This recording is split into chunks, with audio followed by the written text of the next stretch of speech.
Let us welcome the next speaker. The first speaker is Ms. Kayo Yoshida from Keio University. She will deliver her speech under the title of Human-to-Human Relationship. Ms. Yoshida, please come up to the stage and shout for a new word.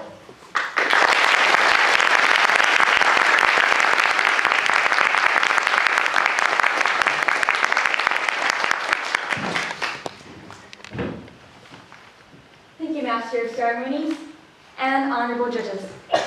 Good afternoon, ladies and gentlemen. Nationality was something that I never really considered about. During my childhood abroad, my friends thought I was Chinese. However, I paid no regard and had no desire to know about their origin. This is because we knew that nationality is something that should not matter. However, on this land, we seem to believe the opposite. Nationality determines the value of one. And as a returnee student, with great respect to this country, it is infuriating that my foreign friends are being judged in such ways. I have a dream that one day this nation will rise up and live out the true meaning of its creed. We hold these truths to be self-evident, that all men are created equal. Unfortunately, on our land, King's dream is still a dream, not reality. Because of nationality, foreigners are being judged negatively and restricted of their freedom.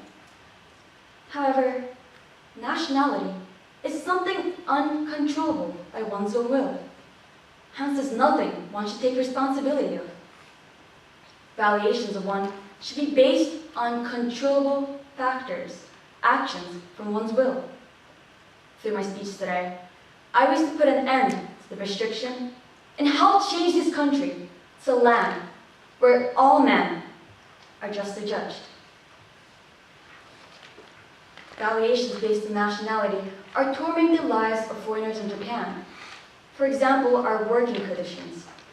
In TITP, Japan's Technical Intern Training Program, foreigners are working for our national companies. However, though the Japanese employees are receiving normal wages, foreign workers receive only 300 yen per hour for the exactly same job. Similar situations are seen in everyday life by us, normal citizens. In convenience stores, we overly check our change when a foreigner is at our cashier. On the train, a seat next to a Japanese is filled much faster than a seat next to a foreigner. Foreigners are ignorant. Foreigners are dangerous. Conscious or not, that is what our actions are saying. Why do we treat foreigners in such ways? I think the reason is because we purposely distinguish ourselves from foreigners. There's two reasons why we do this. The first is from history. Japan is a homogeneous state and has valued the principle of bloodline. During the period of isolation, we have regarded foreigners as outsiders and rejected them from entering our country. Values have built a tight bond between us, nationals, but at the same time, history drew a sharp line between the people inside the bond and outside. The second reason why we distinguish is because of language. Japan has not quite caught on to the globalizing world and its sudden need of being able to speak English and Chinese. Incapability have created a sense of inferiority towards foreigners, and yet again, another line dividing us and foreigners. These two lines have created an idle superstition. The Japanese and foreigners are a different species, that it is just to treat the two differently. However, it is not. Because of valuations based on nationality, we are depriving not only the freedom and equality of foreigners in Japan, but also their meaning of life. A human's greatest purpose in life is to pursue the things they love, to do what they want to dream. But with so many unjust restrictions and unjust judgments, the beautiful dreams of the foreigners in Japan have turned into nothing but an empty one. Some say that time will solve the problem, that as more foreigners enter our country, we Japanese will become used to speaking with foreigners in a second language. However, I think differently. No matter how many foreigners enter our country, and no matter how used to speaking with English we all become, without renewing our way of thinking, without renewing our way we judge people, this problem will always persist. Valuations of all should be based on controllable factors, a person's inside, personality, behavior, or attitude. Please, put everyone on the same criteria. Always be conscious, whether if you're looking at a person's nationality or personality, whether your motive for making a foreign friend is, I want to become friends with foreigners, or I want to become friends with you. Adjust your focus straight to one's inside, just like what we do in a Japanese to Japanese relationship, just like how you've made your friends. Let's end the culture of distinction that kept lying in our Japanese souls for 100 years. Let Japan be a just country for all. Foreigners are not foreigners. We are all the same human beings. Don't scream alien and discover the value of one by one's inside. This is what the world is doing, making real relations crossing the color line. This is how I made my foreign friends, the ones being discriminated now. I have a dream that one day we Japanese will too be able to have a human-to-human relationship. Thank you.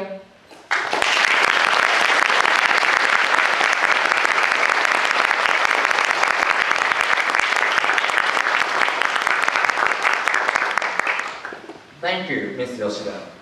Then, we'd like to now move on to the question and answer session.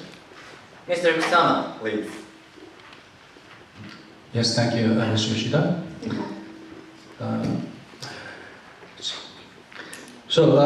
What kind of foreigners are you talking about? When you say foreigners are ignorant and dangerous, we have one foreigner here, Virgin. I don't think he's dangerous.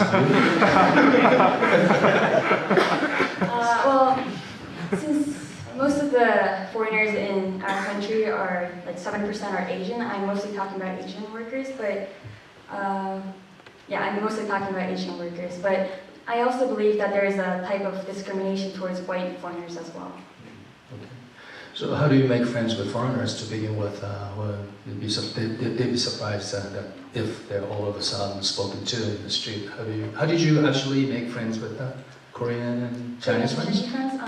Actually, I was born outside, not in this country, so from the beginning I was used to making friends all over other countries, but well, overseas, I was in Singapore, but I never considered the nationality as a factor to consider making friends, so I found it surprising when I came back to Japan that we...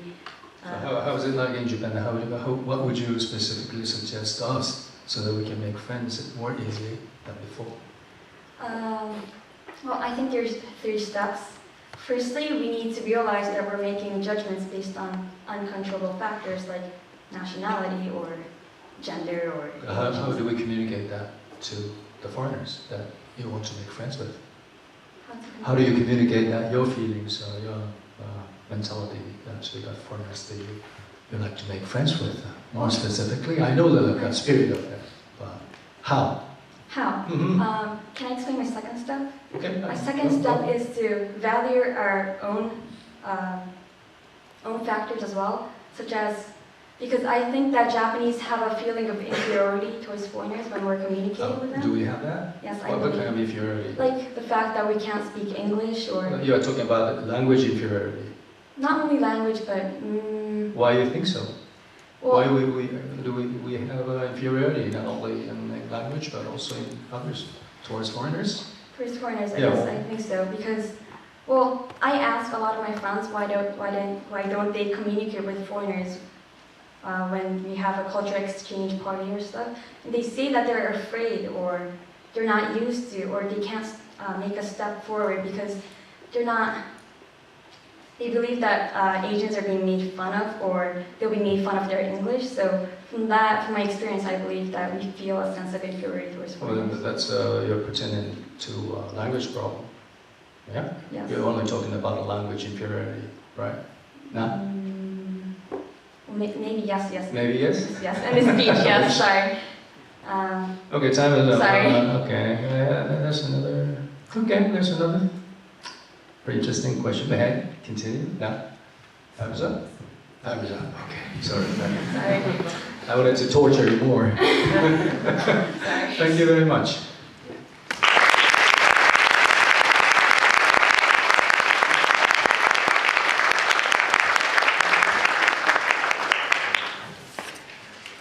Thank you, Mr. Kusama and Ms. Yoshida.